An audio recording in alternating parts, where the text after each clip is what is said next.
A blue plaque. Oh, I thought that was for obscure prime ministers of the 19th century. But no, not in Southwark. So what is special is that these names are not chosen by some kind of obscure committee somewhere. They're put forward each year by residents in Southwark. It is very important for us, although it hasn't been easy for Peter, that you've stayed living here, because you've shown that commitment to the inner city relies on people standing with the people who are struggling to better themselves and have better conditions. It's all very well preaching about the needs of working class people and the poor and the underprivileged from a comfortable, leafy, suburban, middle class environment. But your work at home has helped transform the position for gay, lesbian, transsexual and other people, completely transform their position in law and in practice. And so, Peter, although I know this is a blue plaque voted for by the people in Southwark, saying we're really glad you're here and we're really proud of you as a Southwark resident, I hope it will also, like many of the other blue plaques, say, and we recognise your contribution not just to this country, but to the struggle for equality around the world. So, when you made your decision to leave Australia and come here, we hope, looking back, you feel you made the right decision. We are very grateful you made the decision to settle in Southwark.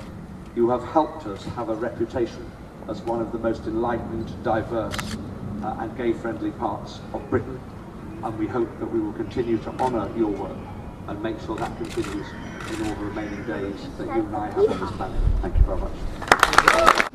In a very secular way, I've been asked to bless the plaque, that is. And so, Peter, today we bless and celebrate you first and foremost. Your work of justice that transcends all religions and none. Transcends class, colour, race, gender, and sexual orientation.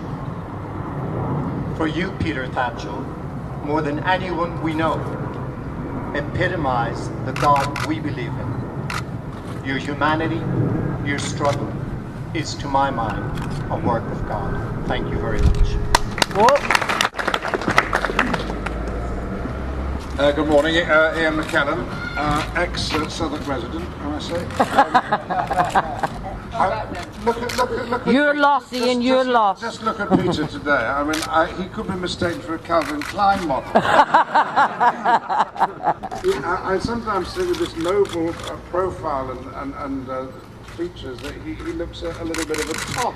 Until he opens his mouth, of course, and then all is revealed. Melbourne, of course, the home of Dame Edna Everage, and many wonderful theatrical goings-on, of which Peter is a prime, distinctive example. And as an actor myself, I admire the chutzpah and the showbiz nature of Peter's approach to campaigning, particularly with outrage, of course. I was just saying to Peter that it's a pity it's a miniskirt rather than a ball gown before. But I think it's absolutely sensational there should be a blue plaque here, and a daily reminder to his neighbours that he's in their presence, and to the city as a whole, that we're very, very lucky to have Peter with us. And why is he so essential? I mean, because what Peter asks for is nothing less or more than freedom. It's such a simple and righteous demand that we can all support. And yet, why is it so difficult to bring about? Partly because we don't have the energy. We don't have the far-sightedness, and we certainly don't have the bravery of this individual. And if we did, the world would be a better place. And it is shaming, really, and it's one of the reasons why I'm here. I come here to apologise in a sense that I haven't lived up to Peter's standards in devoting time and energy and indeed health to a cause which we all share. So he shouldn't be the only. He shouldn't be so remarkable, but he is, because he is absolutely unique. And I couldn't be a stronger supporter. But in my field of human rights, gay rights, you do what you can.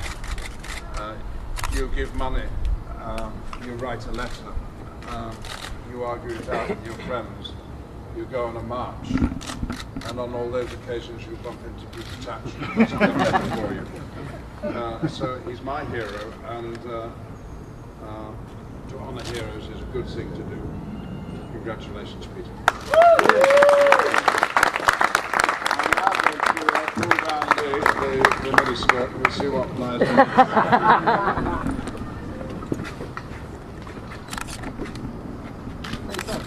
Are you ready? Yeah. Whoa!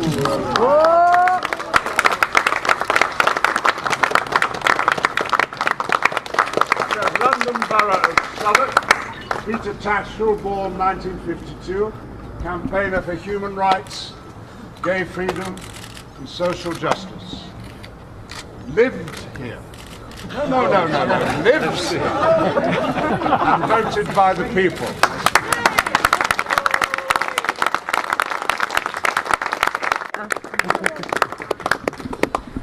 Thank you all very much for coming, and to the speakers who've been so generous in introducing me.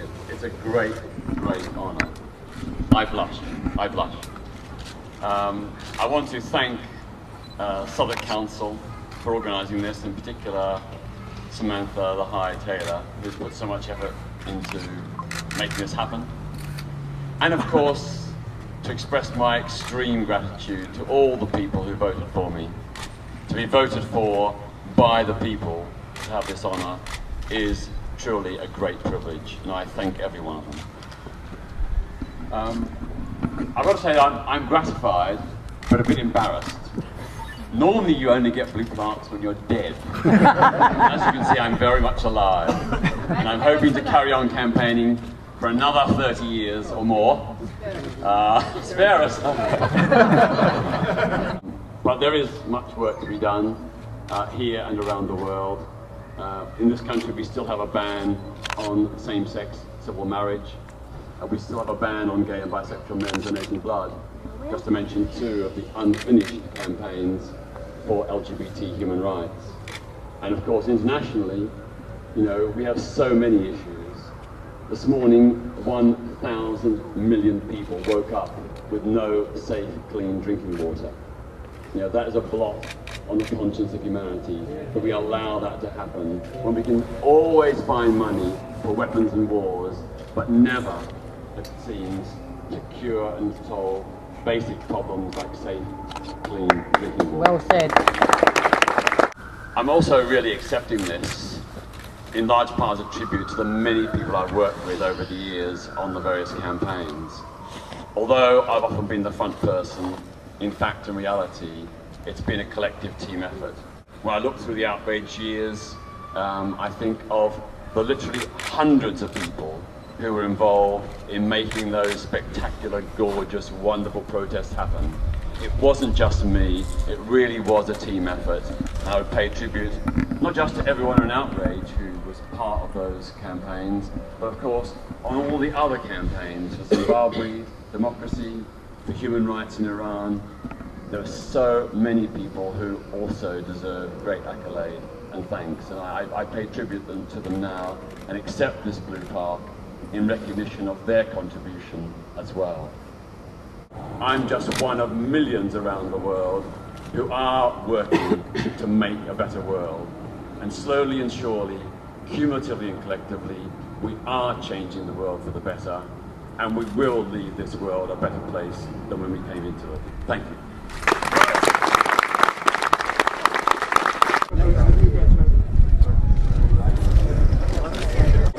Is that here, or? She's going to do it here, so you could listen it. Yeah, I'll just have a chat with her. Very narrative.